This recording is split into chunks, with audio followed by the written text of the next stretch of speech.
আসসালামু আলাইকুম রহমতুল্লাহ। জাহাদ ইলেকট্রনিক্সের পক্ষ থেকে স্বাগতম। আজকে আমি আপনাদের মাঝে যে ভিডিওটি নিয়ে হাজির হয়েছি সেটা হচ্ছে পাওয়ার গার্ড যে ইউপিএস গুলো আছে, এই ইউপিএস কিভাবে আমরা কুলিং ফ্যান অ্যাড করবো একটা রিলের মাধ্যমে এবং সম্পূর্ণ কিভাবে অটো হবে। তো এক বড় ভাই এটা রিকোয়েস্ট করেছে ভিডিওটি দেওয়ার জন্য। তো ভিডিওটি শুরু থেকে শেষ পর্যন্ত দেখলে ইনশাআল্লাহ আপনারাও এই কাজটা করতে পারবেন।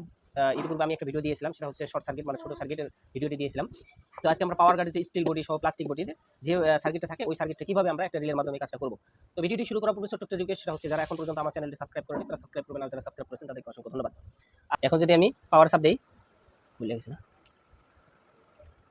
আমার কিন্তু কুলিং ফ্যানটা চলতেছে না, ঠিক আছে। আপনার বাসা বাড়ি থেকে কোনো পথে যদি যান তাহলে আপনার এই কুলিং ফ্যানটা অযথা চলবে না। আমি যদি পাওয়ার সাপ দিই, দেখেন আমাদের কিন্তু কুলিং ফ্যানটা চলতেছে, ঠিক আছে। এবং এখানে কিন্তু ইন্ডিকেটার। তো আমরা যদি এখন কারেন্টে দিই, ঠিক আছে, তাহলে আপনারা দেখতে পারবেন এখন আমি যে কারেন্টের সুইচ দিলাম, ঠিক আছে, দেখেন অটোমেটিকভাবে কিন্তু আমার এই কুলিং ফ্যানটা বন্ধ হয়ে গেল, ঠিক আছে। এখন আমাদের এই ইন্ডিকেটার এই দেখতে পারতেছেন, ঠিক আছে, এই ইন্ডিকেটারটা কিন্তু কি জ্বলছে। এখন যদি